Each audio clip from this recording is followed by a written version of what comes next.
वंदे मातरम।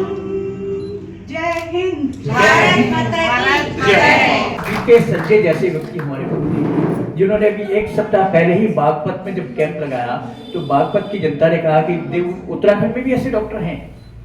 मतलब छोटी बात नहीं, बहुत बड़ी बात है। उत्तर प्रदेश में जहाँ संसाधनों की कमी नहीं, वहां पर आपकी इतनी ख्याति पहुंची, ये हम सबके लिए प्रसन्नता की बात है। आप लगातार जनसेवा के लिए समर्पित है। डॉक्टर पद्मश्री डॉक्टर बी के संजय।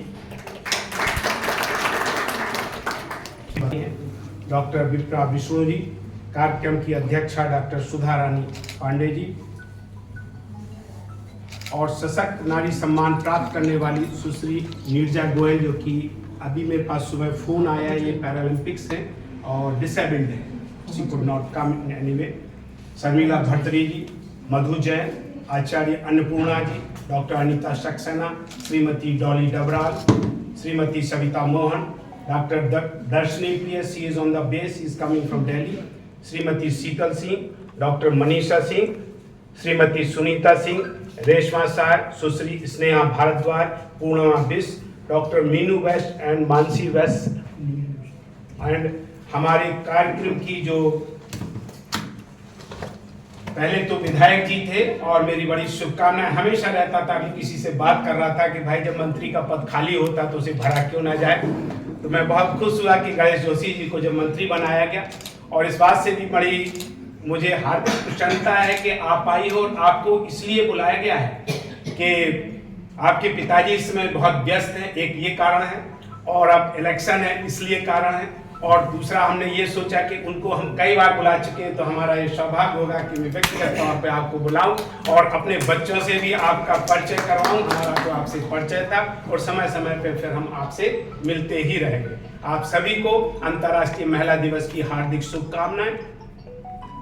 मैं आप सब लोगों का हृदय से आभारी हूं कि आप सबने अपने व्यस्त समय में से कुछ समय हम लोगों को दिया। यह मेरे तथा मेरे परिवार के लिए गौरव की बात है। इसके लिए मैं अपनी तरफ से, परिवार की तरफ से एवं संस्था के सभी सहयोगियों की ओर से आप सभी पधारे हुए सम्मानित व्यक्तियों को धन्यवाद देता हूं तथा आभार प्रकट करता हूं। कुसुम जी सामाजिक एवं सार्वजनिक जीवन से संबंधित क्रियाकलापों में विशेष अभिरुचि रखती हैं। निर्धनों, निर्बलों, असहायों के प्रति सहानुभूति एवं सहयोगी भावना के साथ वह सामाजिक स्वयंसेवी अशासकीय संस्थाओं से भी जुड़ी हैं। वह सन 2002 में भारतीय जनता पार्टी की सक्रिय सदस्य बनी। वह भाजपा महिला मोर्चा के प्रदेश अध्यक्ष, जिला अध्यक्ष, सदस्य, भाजपा उत्तराखंड पार्लियामेंट्री बोर्ड की सदस्य, भारतीय जनता पार्टी उत्तराखंड प्रदेश उपाध्यक्ष के तौर पर कार्य कर चुकी हैं। वर्तमान में वह उत्तराखंड राज्य महिला आयोग की अध्यक्ष के रूप में कार्यरत है। मैडम, आपका स्वागत है। और मैं सबसे पहले ये बताऊं, क्योंकि मैं तलाश में था कि क्योंकि अंतर्राष्ट्रीय महिला दिवस है तो कोई मुख्य अतिथि हो महिला, तो मैंने सोचा कहीं मंत्री जी को बुलाऊं तो शायद वो मंत्री जी ना पाए, जिन लोगों को हम जानते तो उनको बुलाएं। फिर सोचा कि भाई ऐसे किसी व्यक्ति को बुलाओ कि जिसको शायद इलेक्शन में डायरेक्टली इन्वॉल्वमेंट ना हो, और दूसरे जिसकी संवैधानिक पदवी हो, क्योंकि जो सुनेगी आप यहाँ पे, तो मुझे आशा है कि आप सब लोगों के विचार कहीं ना कहीं से इनके माध्यम से कार्यान्वित होंगे। यही कारण है कि यहाँ आपको बुलाया गया है। नमस्कार, धन्यवाद। हमारे मंत्री, जो माननीय मंत्री है, गणेश जोशी जी की पुत्री हैं, और इनको मैं कई सालों से जानता हूं। जब से इनके पिताजी को जानता हूं तब से इनको जानता हूं। इनकी शिक्षा देहरादून से हुई, इसके बाद दिल्ली विश्वविद्यालय से ग्रेजुएशन की। नेहा ने अमेरिका के वाशिंगटन विश्वविद्यालय से, अमेरिका से सामाजिक कार्यक्रम में स्नातकोत्तर की डिग्री ली। नेहा कई सालों से उत्तराखंड में महिला सशक्तिकरण के लिए भी कार्य कर रही है। भाजपा एवं में वह एक प्रखर वक्ता के रूप में पहचानी जाती हैं। उनके पिता गणेश जोशी कैबिनेट मंत्री है, जैसा कि मैंने पहले बताया है। वह पेट्रोलियम एंड नेचुरल गैस मंत्रालय में सलाहकार के रूप में कार्य कर चुकी हैं और बहुत ही एक्टिव है। मैं फिर एक बार पुनः आपका स्वागत करता हूं। आभार। उनके ही बगल में बैठी हुई डॉक्टर विप्रा विष्णु जी हैं, राष्ट्रीय क्षय रोग उन्मूलन कार्यक्रम की राज्य मुख्यालय सलाहकार हैं। वह ग्लोबल एंड टीबी रणनीति के सभी घटकों को बढ़ाने में तकनीकी सहायता प्रदान करती हैं। वह टीबी की रोकथाम, पहचान और उपचार, टीबी रोगियों और परिवारों के लिए सामाजिक समर्थन, नवीन आईसीटी अनुप्रयोगों और टीबी से पीड़ित व्यक्तियों की देखभाल की गुणवत्ता में सुधार के लिए राज्य की क्षमता का निर्माण करने के क्षेत्रों में नवाचारों की सुविधा प्रदान करती है। विप्रा जी आपका स्वागत। इनके साथ ही बैठे हुए इनके पति डॉक्टर विष्णु जी, जो कि एक रिनाउंड न्यूरो सर्जन है। हमारा इनसे परिचय लगभग 20 साल से ज़्यादा से है, जबकि ये यहाँ पे जॉली ग्रांट में हिमालयन इंस्टीट्यूट के न्यूरो सर्जरी के हेड ऑफ द डिपार्टमेंट थे। आजकल और एक ग्राफिक राम में प्रोफेसर है। डॉक्टर सुधा रानी जी का हमारे ऊपर बहुत एक्चुअली में हमेशा ही इनका आशीर्वाद रहता है, और कई कारणों से, क्योंकि मैं ऐसा नहीं, क्योंकि उम्र का मैं हमेशा इस बात का ध्यान भी रखता हूँ और इसको ध्यान कि हमारे से जितने ज़्यादा बड़े लोग हैं तो एक्चुअली में ये लोग बहुत कुछ ले चुके होते हैं, तो इनको बहुत कुछ पाने की इच्छा नहीं होती। क्योंकि आप मानिए, बिल्कुल व्यक्तिगत बात, अनुभव बता रहा हूँ, ये सच है। वो इसलिए है कि इन लोगों को इतना कुछ मिल चुका होता है, और खास तौर से जब ये जीवन के अंतिम पड़ाव में पहुंच जाते हैं तो इन्होंने कई चीजें, जैसे कभी सोचा यार हम उसको दे लिए होते हैं, उसको गलती हो गई या हमने नहीं दे पाया, तब हम सब लोगों को महसूस होता है कि काश अब देना हमें चाहिए, क्योंकि यदि नहीं दिया तो अब भी बहुत देर हो जाएगी, पहले जो हो गई तो हो ही जाएगी। डॉक्टर सुधा रानी पांडे साहित्यिक, सामाजिक, सांस्कृतिक, अकादमिक, प्रशासनिक क्षेत्रों में प्रशस्त एवं सुपरिचित नाम है, जिनका जन्म उत्तर प्रदेश के कानपुर में हुआ है। कानपुर मेडिकल कॉलेज से मैंने एमबीबीएस भी किया हुआ है। डॉक्टर सुधा विभिन्न महाविद्यालयों, विश्वविद्यालयों में प्राचार्य में कुलपति के रूप में भी सेवाएं दे चुकी हैं। उनके उत्कृष्ट कार्यों के लिए उन्हें कई सम्मानों से सम्मानित किया जा चुका है। भारतीय लोक प्रशासन संस्थान में नई दिल्ली जी की आजीवन सदस्य भी हैं। और डॉक्टर दर्शिनी, जो कि अभी रास्ते में है, वो पहुंच नहीं पाई हैं। मैं इसके साथ ही सभी जितने सम्मानित लोग हैं, मैं सभी का आदर करता हूं, सम्मान करता हूं और स्वागत करता हूं, और अब उनके बारे में और बताएंगे समय की कि हम उसको कम करें। अंतर्राष्ट्रीय महिला दिवस हर साल 8 मार्च को मनाया जाता है, और हर जगह महिलाओं के लिए एक विशेष दिन के रूप में मनाया जाता है। अंतर्राष्ट्रीय महिला दिवस का हर साल एक विशेष विषय होता है। 2024 के लिए विशेष महिलाओं में निवेश प्रगति में तेजी लाना है। इसका उद्देश्य आर्थिक पराधीनता से निपटाना है। मेरी संस्था हर साल इस दिवस पर महिला सशक्तिकरण के लिए कार्यक्रम आयोजित करती रहती है, और मैं लिखता भी रहता हूं, जबकि अभी इसी साल का है the significance of the empowered women in society that we have written in the detail. यदि कोई देखना चाहे तो इसको किसी चाहे गूगल में आपको मिल सकता है। इस वर्ष हम लोग इस कार्यक्रम को 8 मार्च को नहीं कर सके, इसलिए कार्यक्रम आज आयोजित किया जा रहा है, क्योंकि कुछ लोग बोल रहे थे कि अभी भी देर हो गया, तो मैंने कोई बात नहीं, देर आए दुरुस्त। मेरे लिए एवं परिवार के लिए 2011 से 8 मार्च हमारे जीवन का एक विशेष दिन बन गया है। उसका कारण है क्योंकि 8 मार्च को ही मेरे घर में 2 जुड़वा पोतियों का जन्म हुआ था, जिनका अभी कुछ लोग उनके जन्म से आए, 2 फोटो है, आज स्कूल गई हुई। मानव संसाधन पृथ्वी ग्रह पर सबसे बड़ा संसाधन, हम सभी को इस संसाधन को विकसित करने का प्रयास करना चाहिए।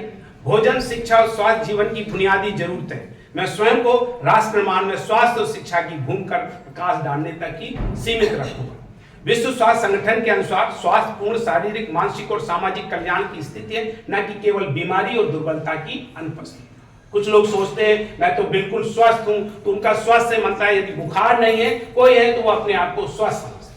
हो सकता है वो शारीरिक स्वस्थ हो लेकिन मानसिक, और यदि शारीरिक मानसिक है, जब तक आपको सामाजिक सुख नहीं तब भी आप सुख नहीं, और उससे भी ज्यादा आप WHO ने मानसिक या इसके लिए स्पिरिचुअलिटी को लिए भी उसको ऐड करें। हर व्यक्ति की खुश रहने की इच्छा होती है, और मेरा मानना है केवल स्वस्थ व्यक्ति ही खुश रह सकता है। यदि मुझे दर्द है, चाहे दर्द तन का हो या मन का, तो हम फिर स्वस्थ कहाँ हैं?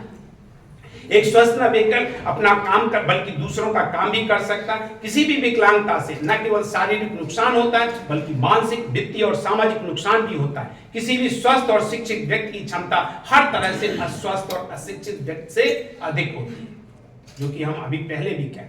भारत की आबादी का लगभग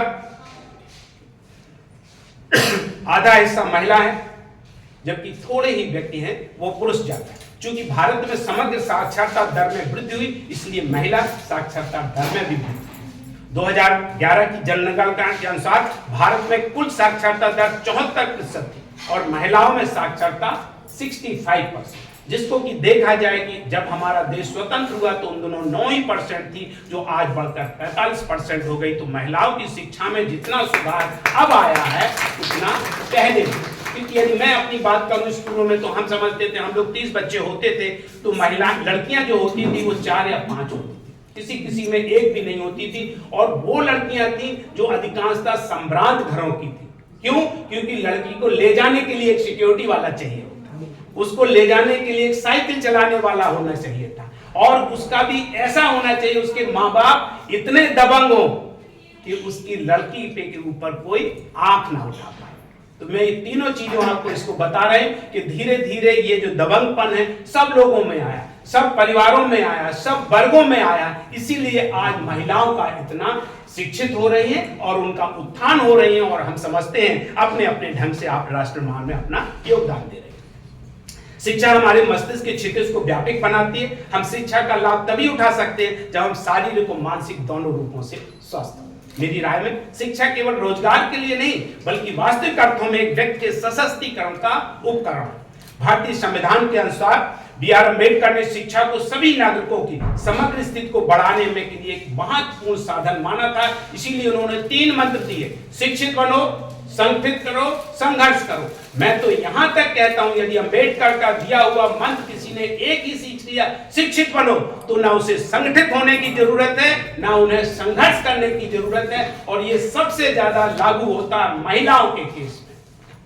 यदि महिला शिक्षित है तो उसके सामने सब चीज उसके सामने घूम रही है। देखा जाए तो स्वस्थ और शिक्षित महिला के आगे जो एक नक्षत्र का काम कर रही है, आज उसके पुरुष उसके चारों ओर चक्कर लगा रहे हैं। उनका मानना था कि शिक्षा के अधिग्रहण के माध्यम से, विशेष रूप से उच्च शिक्षा से सामाजिक आर्थिक समानता को बढ़ावा दिया जा सकता है। अम्बेडकर ने कहा था कि मन का विकास मानव अस्तित्व का अंतिम उद्देश्य होना चाहिए। ये फोटो अभी मैं लंदन गया हुआ था गिनीज बुक का ऑनर लेने के लिए, तो वहाँ का जो इनका म्यूजियम बना है वहाँ की अभी फोटो है, तो वहाँ पे मैंने इनको श्रद्धांजलि दी थी। 6 दिसंबर 2023 की बात। अभी मुझे पिछले महीने मौका मिला गुजरात में जाने का, गुजरात यूनिवर्सिटी में एक लेक्चर देने का। फिर मैं साबरमती दोबारा गया, ये गांधी जी के साथ उनको श्रद्धांजलि देते हुए फोटो है। राष्ट्रपिता गांधी जी ने शिक्षा पर ही नहीं बल्कि शिक्षा की गुणवत्ता पर बल दिया। उन्होंने कहा कि एक शिक्षा जो हमें अच्छे और बुरे के बीच भेदभाव करना सिखाती है, सच्चे मायने में वही एक शिक्षा है।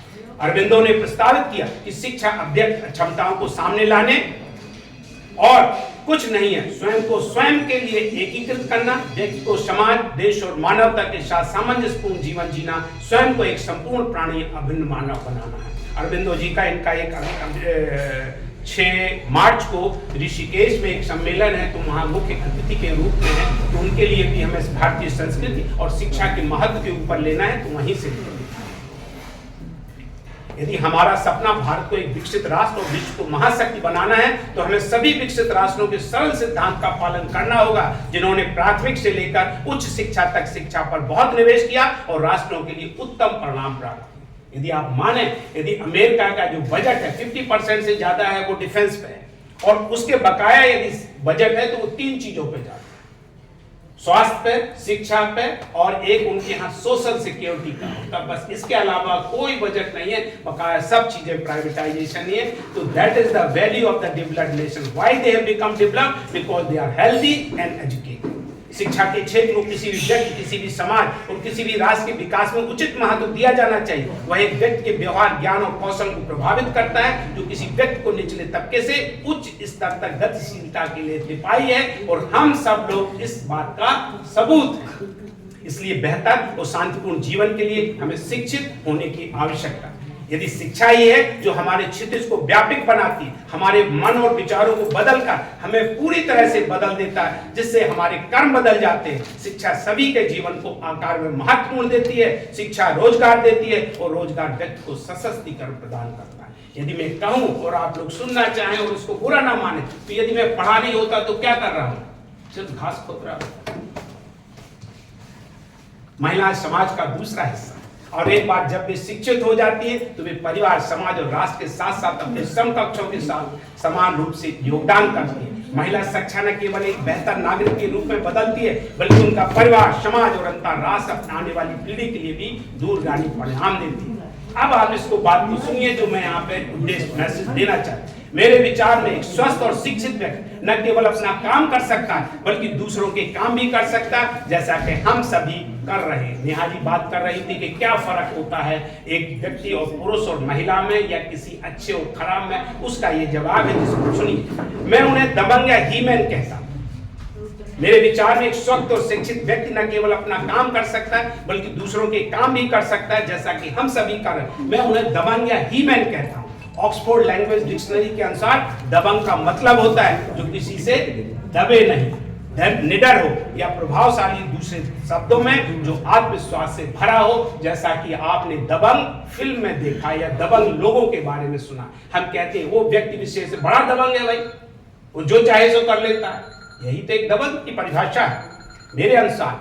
ही का मतलब यदि मैं विस्तार से बताऊं तो एच का मतलब हेल्दी यानी स्वस्थ और ई का मतलब एजुकेटेड यानी शिक्षित। मेरी राय में हमारे देश को राष्ट्र निर्माण के लिए केवल दबंग पुरुषों यानी ही मैन की ही नहीं बल्कि दबंग महिलाओं यानी ही वुमेन की भी आवश्यकता है। फिर मैं एक बात कहूंगा, ही का मतलब हेल्दी एंड एजुकेटेड। धन्यवाद। बहुत सुंदर। यह जानकर खुशी होती है कि हमारे देश में कई सरकारी और गैर सरकारी संगठन महिला शिक्षा की स्थिति में सुधार के लिए काम कर रहे हैं, जिससे हमारे समुदाय में महिला सशक्तिकरण हो रहा है। मैं उन सभी को बधाई देता हूं जिन्होंने सैकड़ों हजार साधारण महिलाओं को दबंग महिलाओं में बदल दिया, और मैं आप सब दबंग महिलाओं को जो अपने ढंग से राष्ट्र निर्माण में अपना योगदान दे रही है वो नमन करता हूं। आप सबको सशक्त नारी सम्मान से अलंकृत करते हुए गौरवान्वित अनुभव करता हूं, बधाई देता हूं और आपके उज्जवल भविष्य की कामना। अंत में मैं आपको अपनी प्रथम काव्य संग्रह उपहार संदेश का की कविता सपने हमारे और आपके माध्यम से धन्यवाद और शुभकामनाएं देना चाहिए। सपने हमारे और आपके, यह कविता क्रिया नहीं बल्कि प्रतिक्रिया है। एक कवि कहते हैं कैसे कटती उनकी रातें जो सपने नहीं देखते। मैं कहता हूं कैसे कटते उनके दिन जो सपने नहीं देखते। सपनों को देखना सीखो, रात के नहीं बल्कि दिन के भी। रात के सपने तो अनायास आ जाते हैं लेकिन दिन के सपनों को तो बुलाना पड़ता है, और रात के सपने कम ही पूरे होते हैं, दिन के अधिकांशतः। कवि कहते हैं सपने होते हैं आकाश की तरह अनंत, क्षितिज की तरह अजनबी। मैं कहता हूं अनंत को भी तो नापा जा सकता है, जैसा हमारे वैज्ञानिकों ने नापा और पहुंच गए मंगल तक। अजनबी को भी तो बनाया जा सकता है अपना, जैसा हमारे पूर्वजों। मैं तो कहूंगा जरा जोर से बताइए जो मुझे भी लगेगा, किसको भी लगे। इतना रिकॉर्ड हो रहा है कि लोग आए, कुछ लोगों ने तालियां नहीं बजाई जब उनको अच्छा लगा। मैं यहाँ पे बहुत बात को बढ़ाते हुए मैं बहुत सी बातें कहता हूँ, लेकिन मैं सब लोगों खासतौर से लड़के लड़कियों को कहता हूँ, अपने को भी कहता हूँ, यदि आपका कोई सपना है तो किसी से शेयर हो सकता है वो आपका पूरा, क्योंकि यदि आप अपने तक ही रखेंगे तो बड़ा मुश्किल हो जाएगा आपको नहीं करना। हम सब की तरह वह भी तो मिलने से पहले अजनबी ही रहे होंगे, लेकिन मिलने के बाद मंत्र दिया वसुदेव कुटुंबकम, जिसका मतलब है पूरी दुनिया एक परिवार है। कहते हैं वे अपने सपने बेच दो, उनकी तरह मैं भी परेशान हूँ, क्या खरीदूंगा अपने सपने बेचकर। सपने ही तो सच्चे होते, अपने होते, यदि सपने ही बेच दिए तो बचेगा क्या जीवन। बहुत अच्छे। सपने ही तो आधार है हमारे और आपके जीवन के। इन सपनों की नींव पर तो आज ये इमारत खड़ी है हमारी और आपकी। जैसे जैसे सपने बढ़ते हैं वैसे वैसे जीवन बढ़ता है। मैं तो कहूंगा सपनों को बुनो, पालो, पोसो, बढ़ाओ अपनी पूरी लगन और मेहनत से। सपने ही तो भविष्य हमारा आपका। हाँ, अपने सपनों को पूरा करने के लिए दूसरों का सहयोग लो, और दूसरों के सपनों को पूरा करने के लिए अपना सहयोग दो, क्योंकि जीवन का आधार ही है सहयोग। जीवन का आधार ये सहयोग। सहयोग के बिना हम सबकी उत्पत्ति नहीं हुई होती। सहयोग के बिना हम सबकी उत्पत्ति नहीं हुई होती, ना ही होता इतना विकास एवं विस्तार। आज यहाँ जो पूरा हो रहा सपना ही तो था, और क्या। हमारे सपनों को संभालने के लिए आपको धन्यवाद, और आपके सपनों को संभालने के लिए हमारी शुभकामनाएं। ये हमारी पुस्तक की भूमिका डॉक्टर सुधा रानी पांडे जी ने लिखा। तब से मैं इनसे मेरा परिचय हुआ, और इन्होंने इतने मन से लिखा। जब इन्होंने लिखा तो मेरे पास हाथ से लिख के आया, तो मुझे समय नहीं था सच में पढ़ने का। लेकिन कहते ना जब कोई चीज़ नई होती तो क्यूरियोसिटी होती। उम्र का इसमें कोई वास्ता नहीं होता सर। लोग ये कहते बच्चे ही क्यूरियस होते, नो, हर आदमी क्यूरियस होता है, बस उसकी इच्छा हो तो उसे पाने की उसे बहुत जल्दी होती। तब मैंने पढ़ा, सच में मुझे इतना लगा कि इन्होंने इतनी बड़ी लिखी थी, मैंने उसे पूरा पढ़ा, तभी मैंने अपने विचारों को मैंने कहा। इस सब का कार्यक्रम का एक ही उद्देश्य होता है। अंबेडकर ने कहा था कि जिस तरह से मनुष्य नश्वर है और पौधे विचार भी नश्वर है, यदि पौधे और पानी को, पौधे और विचार को, पौधे को पानी ना मिले, विचारों को प्रचार प्रसार न मिले, तो दोनों मुरझा जाते हैं और मर जाते हैं। मेरा उद्देश्य है सिर्फ यही बात को, जैसा मैंने कहा कि अपने विचारों को आपके साथ साझा करना चाह रहा था, कि जिससे हम जब लोगों का विचारों का बदलाव होगा, thought is the primary source of all action. सोच हर काम का एक प्राइमरी कारण है, और जब हम लोगों की सोच बदलेगी तो हमारा देश बदलेगा। और मैं पूरा भरोसा है, विश्वास करता हूं कि सच में जो मैं कुछ भी कहूं, इस सब के बावजूद भी हमारा राष्ट्र एक विकसित राष्ट्र बनेगा, विश्व गुरु बनेगा, और सच्चे माने में दुनिया के निर्माण में अपने देश का योगदान बहुत बड़ा होगा, जो कि आने वाला समय ही बताएगा। हमारी आप सब लोगों को पुनः सोच और जज्बात का चिंतन, उपहार संदेश का एक पुस्तक भी उन्होंने लिखी है। अब मैं आगे कार्रवाई को बढ़ा रहा हूँ। सम्मान कार्यक्रम प्रारंभ होने से पहले मैं चाहूँगा उस शख्सियत को बुलाना जिसका ये मानना है कि कम नहीं किसी से भी ये साबित कर जाएंगे, खोल दो सारे बंधन तो बेटियां हर मंजिल पा जाएंगी। मेरा आशय है डॉक्टर सुजाता संजय, जो विशेष तौर से जब बेटियों का जन्म इनके हाथ से होता तो बहुत बड़ा प्रयास करती है, बहुत उनको सहयोग भी प्रदान करती है। डॉक्टर सुजाता संजय, जिनको मैंने बताया था कि राष्ट्रपति भवन में भी सम्मानित किया गया, अनेक कलंकों से सम्मानित हैं।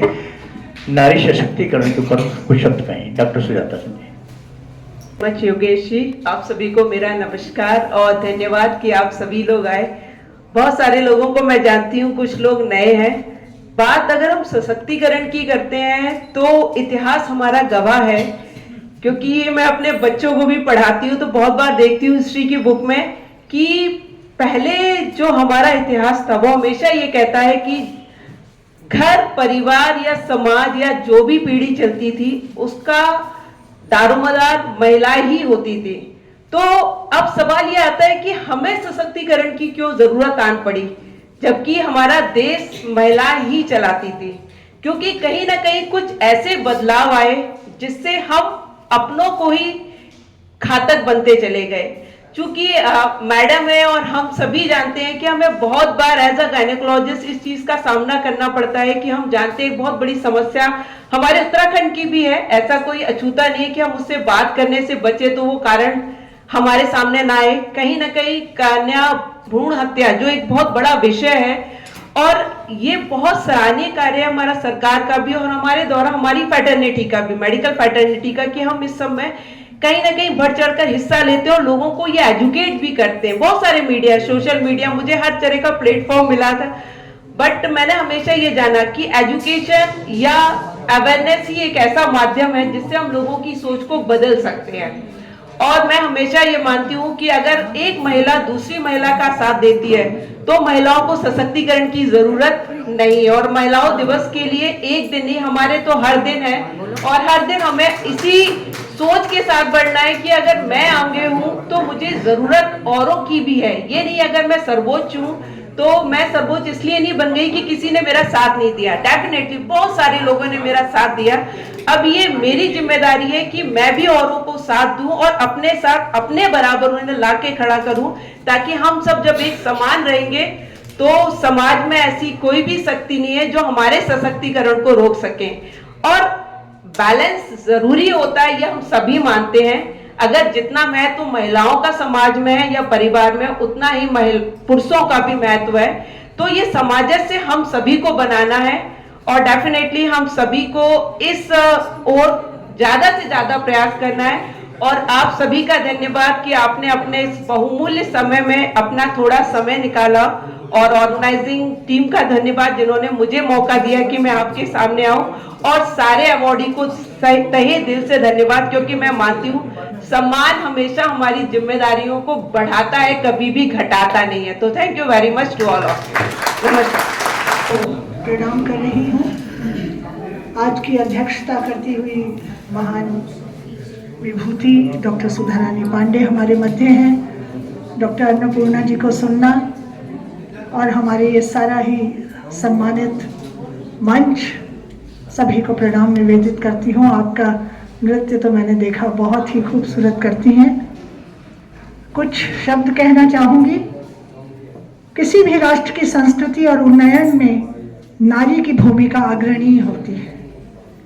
भारतीय नारी विश्व में अद्वितीय है क्योंकि उसमें पार्वती का तप है, सीता की सहिष्णुता है, राधा का प्रेम है, यशोदा का वात्सल्य है, सावित्री का अटल निश्चय है, दमयंती की साधना है, मीरा की भक्ति है, गार्गी का ज्ञान है, गांधारी और अनसुईया का पतिव्रत और गंगा की पवित्रता भी है। वह जो करती है उसमें पूजा और संस्कार होते हैं। वह जहाँ जाती है वहीं परिक्रमा होती है। भारतीय संस्कार आज उन्हीं के हाथों में सुरक्षित है।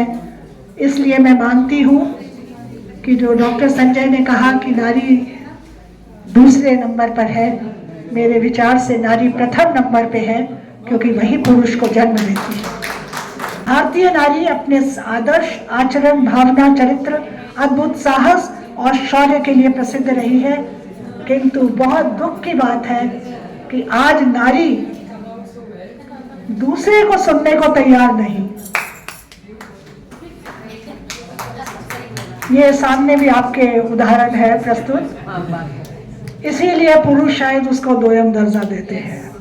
अगर नारी ही नारी को सम्मान दे तो नारी जो है वो अंतरिक्ष तक तो पहुंच चुकी है, कल को वो चांद तारे भी तोड़ के लाएगी। दूसरा जो मैं एक चीज कहना चाहती हूँ कि शिक्षा के क्षेत्र में बहुत नारी आगे बढ़ गई है, लेकिन भारतीय संस्कृति को भूलकर पाश्चात्य संस्कृति को अपनाने की जो भूल कर रही है वह उसके लिए अक्षम्य है। अर्ध नग्न वस्त्र पहनकर पुरुषों के सामने आना कोई अच्छी बात नहीं, उन्हें प्रमोट करती है। हमेशा दबी ढकी स्त्रियां ही सुंदर लगती हैं। इस चीज का जरूर ध्यान रखें, क्योंकि एक चोर जब अगर हीरे को पड़ा हुआ भी देखता है, कुछ नजर बचा के चले जाएंगे, कुछ उसकी दशा को सोचेंगे कि मैं उठा लूं, और जो सामने चीज पड़ी हो तो उसका मौका क्यों नहीं उठाएंगे। इसी के साथ मैं अपनी वाणी को विराम देती हूँ और यही अनुरोध करती हूँ कि आपका परिधान साड़ी या सूट हो तो वो बहुत अच्छा लगेगा। धन्यवाद। और पुनः एक बार बहुत बहुत सभी को बधाई, और डॉक्टर संजय का मैं शुक्रिया अदा करना चाहूँगी कि उन्होंने नारी सशक्तिकरण पर हमें बुलाया। धन्यवाद प्रदान किया। उनका हार्दिक स्वागत और अभिनंदन। नेहा जोशी जी को आमंत्रित करो। आज अंतर्राष्ट्रीय महिला दिवस के अवसर पर आयोजित इस बहुत ही सुंदर कार्यक्रम में मैं सबसे पहले तो डॉक्टर संजय का बहुत आभार व्यक्त करती हूँ कि उन्होंने मुझे आपके मध्य आने का मौका दिया। डॉक्टर सुजाता संजय, बहुत लंबे समय से मैं आपके काम को फॉलो कर रही हूँ। अनेक कार्यक्रमों में हमारा मिलना होता है और आज आपके प्रतिष्ठान में मुझे आने का मौका मिला, इसके लिए बहुत धन्यवाद। हमारी आज की मुख्य अतिथि आदरणीय कुसुम कंडवाल जी, जो प्रदेश महिला आयोग की अध्यक्षा भी हैं, और मेरे जैसे अनेक राजनीतिक कार्यकर्ताओं के लिए, खासकर महिलाओं के लिए, जो एक प्रेरणा का स्रोत है। जिस तरीके से तमाम आंदोलन जो उत्तराखंड में हुए उनका एक अग्रणी हिस्सा वो रही हैं, और महिलाओं को राजनीति में किस तरीके से होना चाहिए, व्यवहार, आचरण, और एक अडिग विश्वास लेकर जिस तरीके से उन्होंने अपने आप को कंडक्ट किया है, वो मेरे लिए एक आदर्श भी है। मैं कुसुम कंडवाल जी के साथ आज मंच साझा कर रही हूँ, इसके लिए भी मैं बहुत बहुत उनका धन्यवाद करती हूँ। डॉक्टर विप्रा विष्णु जी, डॉक्टर सुधा रानी पांडे जी, जिनका बहुत ही इलस्ट्रियस करियर रहा है, उनको भी मैं प्रणाम करती हूँ। और सभी जो यहाँ पर आज हमारी विभूतियाँ सम्मानित हुई हैं, मेरी सारी बड़ी बहनें, कुछ अगर उम्र में छोटी तो मुझे लगता है कोई नहीं होंगी, रेशमा दीदी यहाँ पर हमारे साथ हैं, हमारे जौनसार की शान है, वो कला के क्षेत्र में लगातार हमारे क्षेत्र का नाम रोशन कर रही हैं। और मेरा एक विशेष प्रयास है जिसको लेकर मैं चल रही हूँ कि जैसे हमारे देहरादून से, उत्तराखंड से डॉक्टर संजय को पद्मश्री की उपाधि मिली, मैं चाहती हूँ कि मेरी बहन रेशमा जी को भी कला के क्षेत्र में उपाधि हम ला सकें। ये मेरा पर्सनल प्रोजेक्ट है जिस पर मैं काम कर रही हूँ। बहुत सारे वक्ता यहाँ पर हैं और मुझसे बहुत ज़्यादा अनुभव उनका होगा, तो मैं बहुत ज्ञान की बातें यहाँ नहीं करूँगी। मैं बस कुछ अनुभव आपके साथ साझा करूँगी। एक भाषण में कुछ पिछले दिनों सुन रही थी, क्योंकि महिला दिवस के अनेक कार्यक्रम आजकल हो रहे हैं और अलग अलग कार्यक्रमों में हर वक्ता का एक अलग पर्सपेक्टिव होता है। वो जहाँ जीवन में होते हैं, जिस पड़ाव पर खड़े होते हैं, उस हिसाब से वो अपनी बात करते हैं, चाहे वो महिला हो या पुरुष हो। तो एक जो कंक्लूजन मैंने सबसे निकाला कि महिला जो है उसके लिए कोई भी जो चॉइस है वो कभी आसान नहीं होती। अगर वो बहुत ज़्यादा पढ़ना चाहे, वो चॉइस भी आसान नहीं है अगर परिवार सपोर्ट नहीं कर रहा है तो।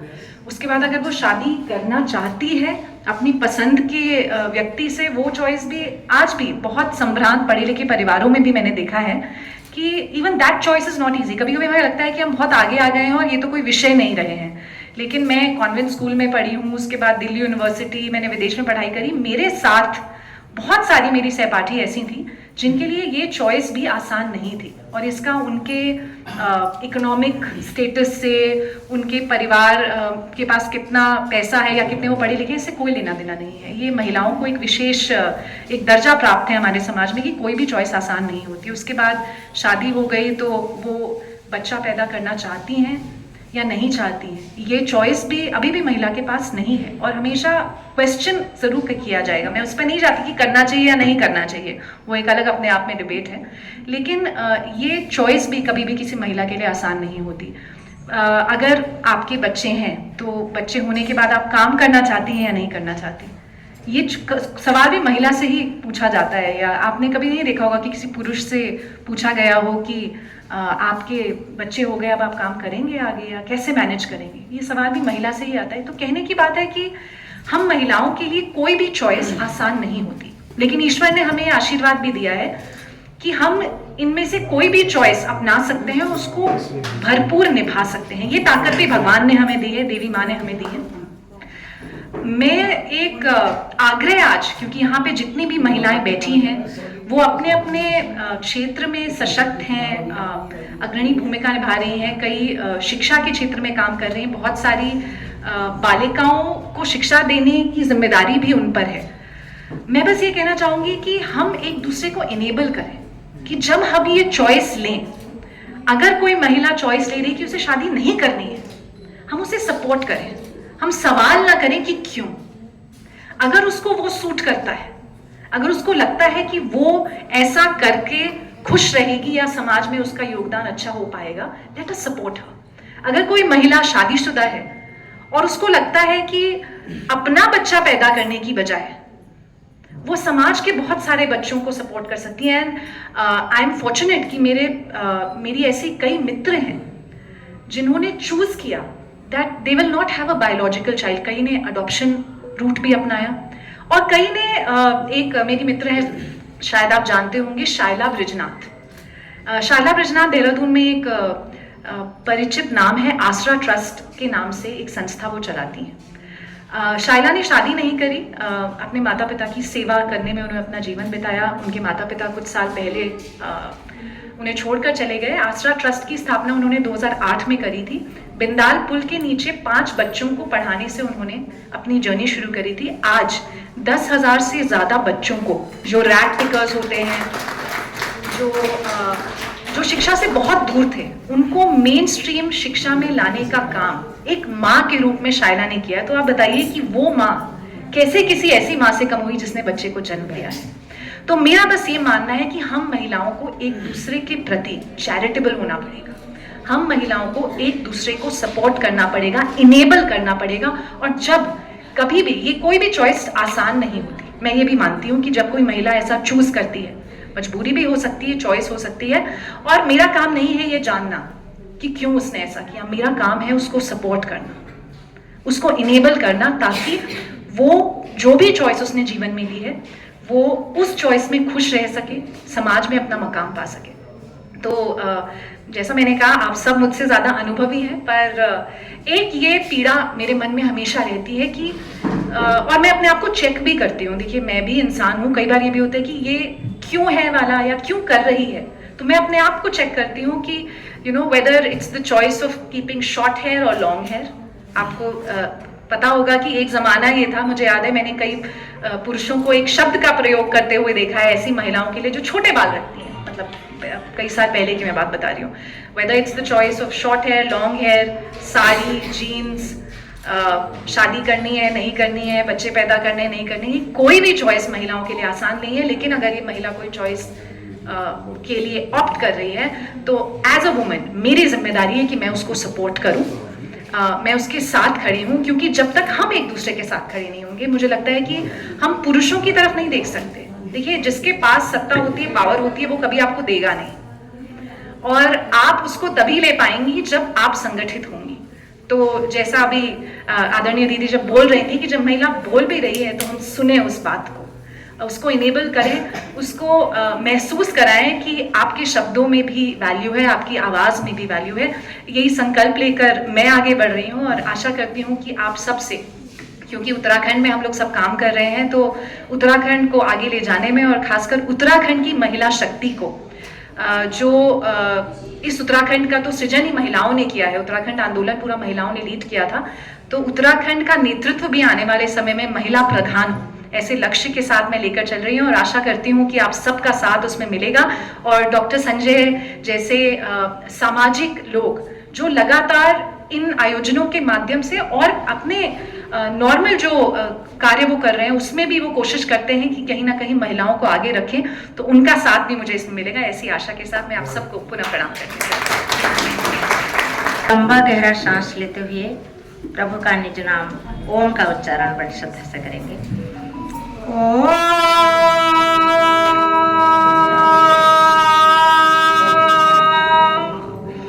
पापकानः सरस्वती बाजे भीर्वाजिनीवती यज्ञम्बष्टु धिया वसु। ओम शांति शांति शांति। सम्माननीय डॉक्टर संजय जी और माननीय बहन सुजाता जी और माननीय भ्राता जी योगेश जी, माननीय डॉक्टर सुधा पंडित जी और माननीय सविता मोहन जी, अतिथियां डॉक्टर कुसुम जी, और यहाँ पर आज सम्मानित हुए हैं सभी हमारी बहनें। बहुत ही सुंदर और बहुत ही बड़ा सुंदर और एकदम जिसको कहते प्रशंसनीय कार्यक्रम का ये आयोजन किया गया है, जिसमें नारियों को सम्मानित किया जा रहा है। जैसे देखिए, नारी तो स्वयं शक्ति का रूप है, और आज नहीं, ऋग्वेद के मंत्र कहता है कि अहम केतु रहम ऊर्धा रहम उग्रा विवाचनी। एक नारी ये उद्घोषणा करती है कि ये समाज में, ये राष्ट्र में जैसे झंडा का स्थान है, ऐसे ऋग्वेद का मंत्र कहते हैं समाज में और राष्ट्र में, परिवार में ऐसे नारी का स्थान है। मैं नहीं कह रही हूँ, ये ऋग्वेद का मंत्र बोलता है। और उतना ही नहीं, नारी स्वयं एक शक्ति का रूप है, और उसके अंदर शक्ति ईश्वर ने जो है सृष्टि के आरंभ में ही नारी के अंदर वो शक्ति परमपिता परमात्मा ने दी है। उसको पृथ्वी के साथ तुलना की गई है। माता भूमि पुत्रो हम पृथिव्या, ये धरती हमारी माँ है और हम सब इसके बच्चे हैं, पुत्र पुत्रियां हैं। तो माँ को धरती के साथ, पृथ्वी के साथ तुलना की गई है। पृथ्वी के जितना धैर्य, जितनी शक्ति जो धारण करती है वो पृथ्वी है, और उसको माँ के साथ तुलना की गई है। तो माँ की कोई तुलना ही नहीं है। तो कहने का अर्थ है कि नारी मात्र शक्ति है और स्वयं शक्ति का रूप है वो। तो इसीलिए यजुर्वेद का मंत्र आता है, वो कहते हैं कि नारी को किसने कहा कि तुम दुर्बला हो, तुम अबला हो, तुम पैर की जुत्ती हो? कहते नहीं, नारी तो शक्ति का रूप है। और यजुर्वेद का मंत्र कहता है, सिंहासी सपत्र साही देवेभ्यः सुंदस्व। हे नारी, तुम तो एक शेरनी हो, अपने आप को तुम पहचानो। तुम अपने आप को पहचानते क्यों नहीं पहचानती? तुम तो दुर्गा हो, तुम तो झांसी की रानी लक्ष्मीबाई हो, तुम तो छत्रपति शिवाजी के निर्माण करने वाली माता जिजाबाई हो, तुम तो मर्यादा पुरुषोत्तम रामचंद्र की जननी कौशल्या हो, तुम तो माता देवकी की, तुम तो माता योगेश्वर की, माता देवकी और यशोदा हो। तो कहने का तात्पर्य है, नारी का स्थान इतना ऊंचा है जो वेदों में और वैदिक साहित्य में बताया गया है। बहुत बहुत धन्यवाद। और आपने सब नारियों का सम्मान किया, आपका बहुत बहुत धन्यवाद। दिल की गहराइयों से मैं आभार प्रकट करती हूँ, ईश्वर से प्रार्थना करती हूँ, ईश्वर आपके ऊपर आशीर्वाद की वर्षा करे, दीर्घ आयु स्वस्थ सुंदर जीवन दे आपको। और वो योगेश भैया का बहुत बहुत धन्यवाद। बहुत सुंदर प्रवचन के रूप में हमें ज्ञानवर्धन हुआ, बहुत बहुत धन्यवाद आपका। मैं आमंत्रित कर रहा हूँ 6 रोग विशेषज्ञ परामर्शक भी हैं, सुधा विष्णु जी हमारे बच्चे, उनसे मेरा अनुरोध है कि वो भी आए इस अवसर पर अपने वचनों से मैं ग्रहण। नमस्कार सभी जो उपस्थित हैं यहाँ, और सबको मेरा नमस्कार यहाँ से। और डॉक्टर बीके संजय जी, आपका मतलब I am thankful to you. आपको बता दें कि actually I am not very comfortable with Hindi, मैं बंगाल से आई हूँ, I am from Bengal. So ये 10 महीना हुआ है, I have come to Uttarakhand and I am very pleased with the gesture of Dr. B.K. Sanjay, who have actually eulogized women of Uttarakhand so much, and I am very much thankful to be a part of it. I mean, as is our natural tendency, being a public health person, आप ये मंच में I would actually like to tell you a little about tuberculosis, जो जिसमें मैं काम करती हूँ। I mean, everybody thinks that ये तो पहाड़ है। I mean, पहाड़ में तो टीबी नहीं होते हैं। लोग प्लेन लैंड से पहाड़ में आते हैं और यहाँ पर ठीक होकर जाते हैं, but this is wrong. I must say this is wrong. Actually, Uttarakhand has one of the highest incidence of TB in the country, and I mean, it's a very big challenge to our government. I mean, the states in the north like Delhi, Uttarakhand, Himachal Pradesh, Jammu and Kashmir have the highest incidence and prevalence of tuberculosis in the country. And I must say that tuberculosis, जितने दिन humanity है पृथ्वी में, उतने दिन ही है. It is long back. I mean, it has been found in the tuberculosis has been found in the mummies of Egypt also. So, but what is it कि अभी तक हम इससे लड़ नहीं पाए? I mean, we have not yet conquered this disease. Why is it so? यहाँ पर बहुत सारे reason है. I mean, there are medical reasons, no doubt, but we have the latest diagnostic facility in our country. Uttarakhand में भी है. मतलब it is in every block of this state we have state-of-art facility of diagnosis as well as treatment of tuberculosis. But one thing which is very much prevalent in Uttarakhand is the stigma to the disease. I mean, it is very difficult for us, for me also, to believe that such a stigma exists in Uttarakhand.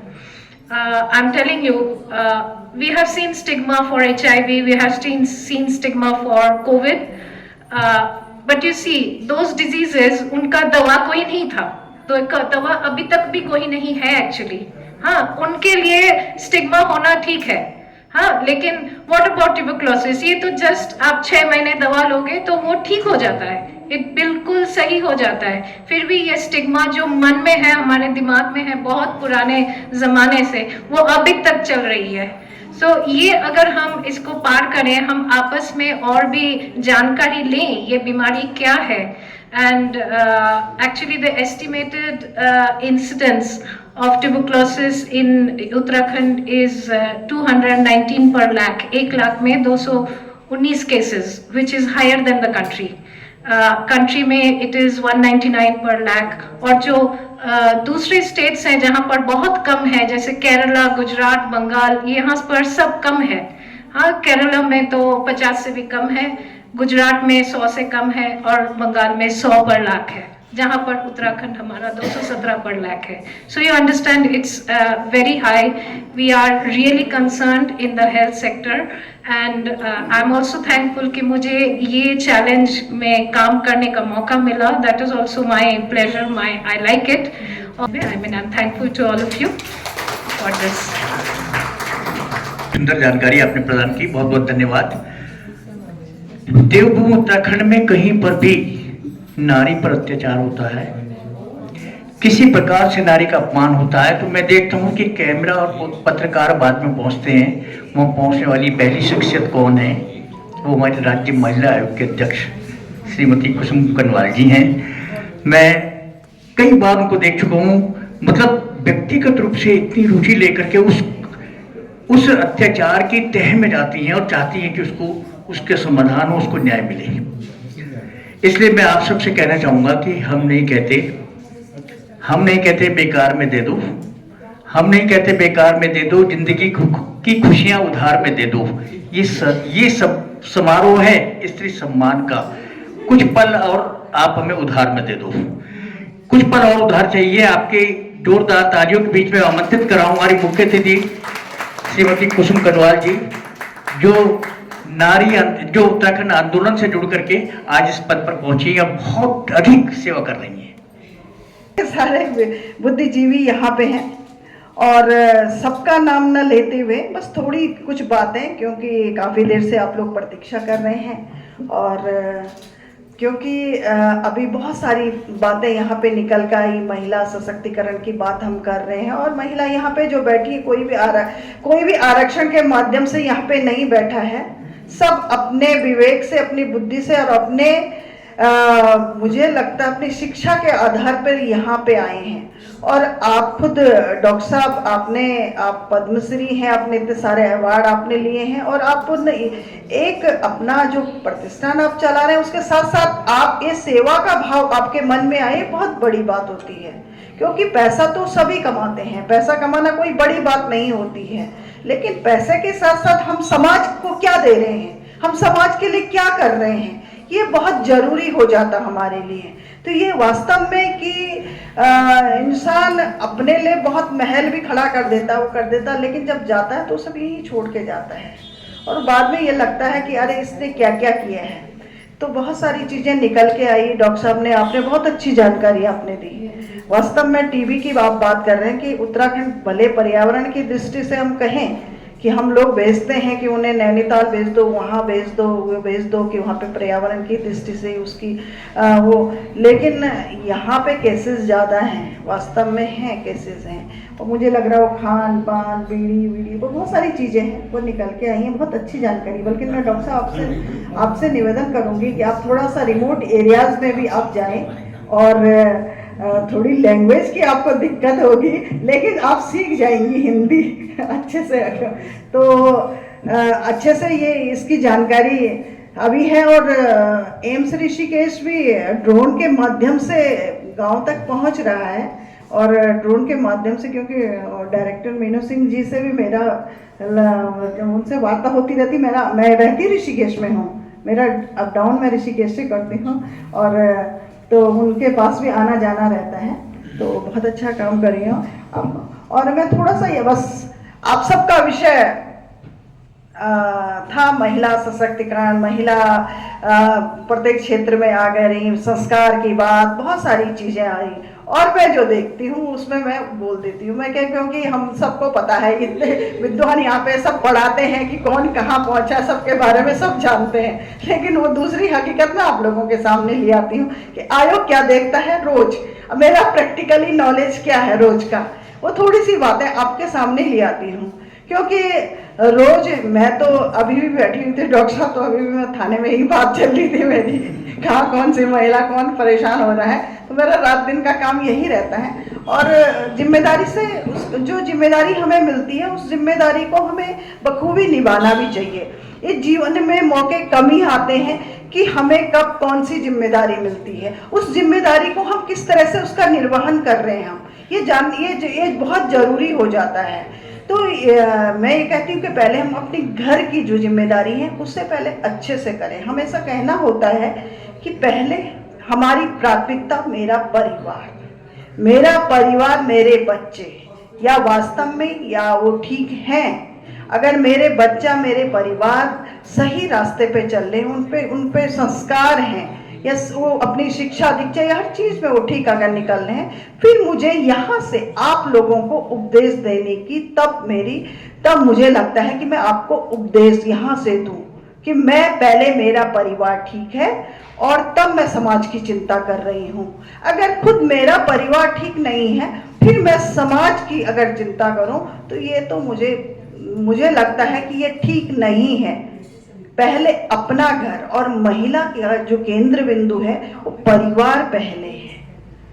अगर परिवार हमारा ठीक रहता है फिर हम समाज के लिए काम करें या हम जिस भी डिपार्टमेंट में जहाँ भी हम रहते हैं उसके लिए फिर हम ईमानदारी से काम कर सकते हैं। कि आज टाइम में बच्चों को संस्कार देना बहुत ज़रूरी हो गया। अभी आप कह रही थी कि महिला की शोभा साड़ी या महिला सूट या पाश्चात्य संस्कृति की बात आप कर रही थी। मैं शायद रोज ही बोलती हूँ कि मैं ये बोलती हूँ कि हम पाश्चात्य की उन चीज़ों को अपनाएं जिससे हमें फायदा है। हम उन चीज़ों को ना अपनाएं जो चीज़ें वास्तव में, क्योंकि आपने देखा ना जितने फॉरेनर्स हमारे यहाँ उत्तराखंड में हैं सब साड़ी में रहती हैं। उन्होंने अपना परिधान ही बदल दिया और हमारे बच्चों ने उनका परिधान ले लिया है। मैं ये नहीं कहती, मैं विरोध भी नहीं करती हूँ, मैं ये नहीं कह रही हूँ, परिधान की भी एक सीमा होनी चाहिए लेकिन उसके साथ संस्कार जरूर होने चाहिए। हमें अपने संस्कार अपनी संस्कृति से हमें जुड़े रहना चाहिए। तो इसलिए आप सबसे मैं हाथ जोड़कर निवेदन करती हूँ कि पहले परिवार ठीक हो, फिर समाज की चिंता करो, फिर राष्ट्र की चिंता करो। पहले परिवार को इतना ही कहते हुए धन्यवाद। जय भारत, जय उत्तराखंड। बहुत सुंदर संदेश। यदि प्रत्येक परिवार अपने अपने परिवार के बच्चों को संभाल ले, शिक्षण करे, तो शायद ये प्रदेश की देश की समस्याओं में बहुत कमी होगी।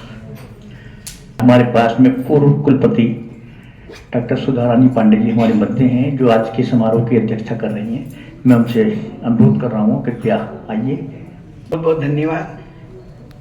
अंतर्राष्ट्रीय महिला वर्ष के उपलक्ष्य में आयोजित इस सम्मान समारोह में आयोजक doctor VK. Sanjay, doctor Sujata Sanjay, हमारी मुख्य अतिथि कुसुम कंडवाल जी, सभागार में उपस्थित सभी प्रबुद्ध महिलावान, अध्यक्ष की हैसियत से काम कर पाना बहुत आसान होता है क्योंकि बहुत सारी बातें जो आज के लिए बड़ी प्रभावी हैं और जो पूरे समाज के लिए, पूरी महिलाओं के लिए, पूरे राष्ट्र के लिए अनुकरणीय है, वो यहाँ विभिन्न वर्गों की प्रबुद्ध महिलाओं के द्वारा उभर कर आई।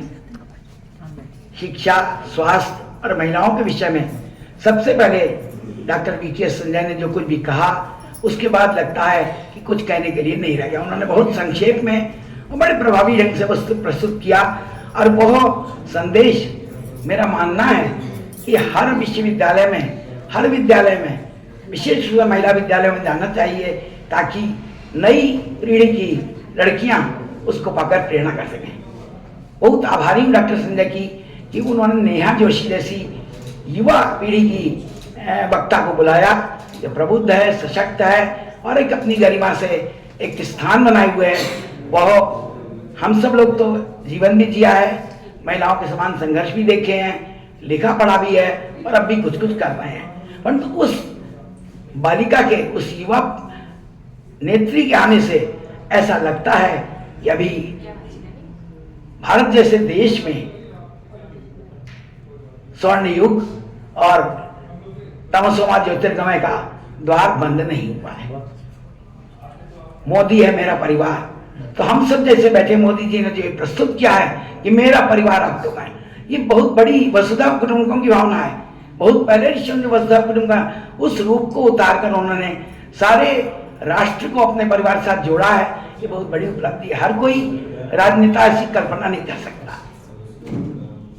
माननीय मुख्यमंत्री महोदया ने बहुत व्यवहारिक प्रश्न उठाए और सचमुच में इतना सब कुछ हो जाने के बाद भी अभी भी महिलाओं की समस्याएं अलग अलग रूपों में, अलग रूप से आ रही हैं, क्योंकि हम उन महिलाओं में गुनी चुनी जो कि ऊंचे महलों की उजास रोशनी में रह रही हैं, उस दिया तले अंधेरा वाली स्थिति भी बहुत बहुत करोड़ देश की विश्व की महिलाओं की हैं, भारत की नहीं विश्व की महिलाओं की हैं, जो कि कभी समय के साथ दब कर जाती हैं, कभी उभरती हैं, कभी मीडिया के साथ वितंडा का वो बनती हैं और फिर थोड़े दिन बाद बात पुरानी रहती है, हम लोग उसे भूल जाते हैं।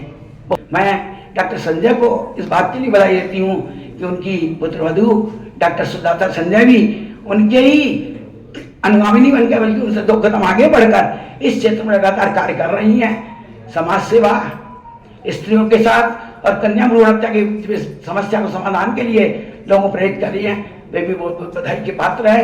मैं डॉक्टर संजय की सभी टीम को और सभी सम्मानित होने महिलाओं को, क्योंकि ये सम्मान एक प्रतीक है, जीवन भर जो कुछ भी उपलब्धि आपने प्राप्त की है वो निश्चय ही आपके माध्यम से पूरे समाज के लिए, पूरे राष्ट्र के लिए एक प्रेरक बिंदु है और आपकी इस प्रकार की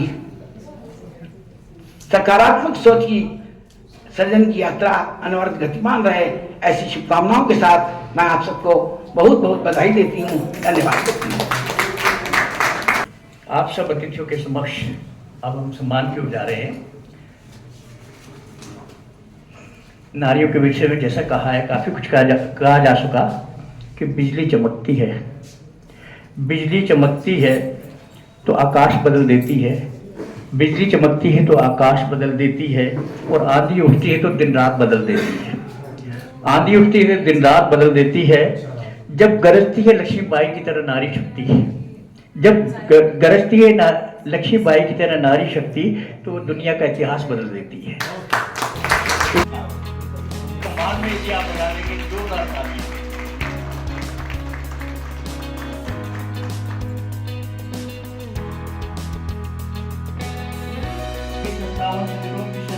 मानव अधिकार सामाजिक न्याय और प्रदेश अध्यक्ष हैं श्रीमती मधु जैन, बाल शोषण नशीली दवाओं की लत से कई उद्योगों और दोनों प्रोग्राम मांगी रही हैं। उन्होंने ऐतिहासिक से प्राथमिक शिक्षा और समस्या सीनियर कॉलेज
स्वास्थ्य विभाग में आशा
के रूप में प्रियदर्शनी हमारे बच्चे जो राज्यसभा की पत्रकार भी रही हैं और गृह मंत्रालय में आप अभी भी एडिटर हैं, मैं चाहूँगा डॉक्टर संजय, जो पद्मश्री डॉक्टर संजय, उनका स्वागत सम्मान करेंगे।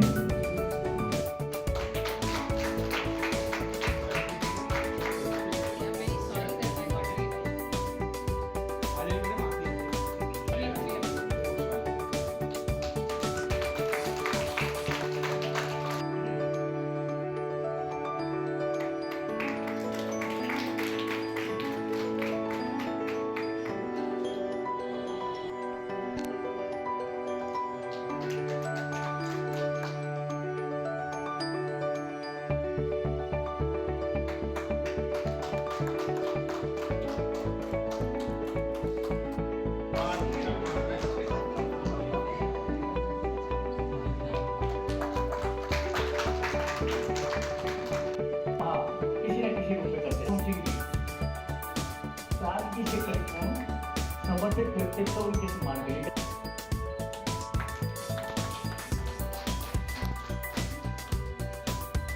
तो मैं आज के इस समारोह को समापन की ओर ले जा रहा हूँ। आभार ज्ञापन के लिए अस्थि रोग विशेषज्ञ युवा साथी डॉक्टर गौरव संजय मैं बुला रहा हूँ आपको आभार ज्ञापन के लिए। नमस्कार, मैं आज अंतर्राष्ट्रीय महिला दिवस कार्यक्रम में पधारे मुख्य अतिथि कुसुम कंडवाल जी का, नेहा जोशी, डॉक्टर विप्रा विष्णु, कार्यक्रम की अध्यक्षा डॉक्टर सुधा रानी पांडे एवं सारी सशक्त नारी सम्मान 2024 के सम्मानित महिलाओं एवं यहाँ पर उपस्थित सभी महाअनुभवों को आभार प्रकट करना चाहता हूँ कि उन्होंने अपना कीमती समय यहाँ पर दिया।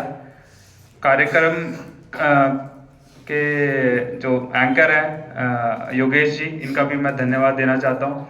इस पूरे कार्यक्रम में काफ़ी लोगों ने मेहनत करी, सोनिया और पूरी बहुत बड़ी टीम है जिन्होंने सारे लॉजिस्टिक्स का ध्यान दिया और आखिरी में ये कार्यक्रम सफल हो पाया। कार्यक्रम के संपन्न से पूर्व मेरा आप सभी से अनुरोध है कि आप स्थान पर अगर खड़े हो पाएं ताकि हम राष्ट्रीय गीत कर पाएं।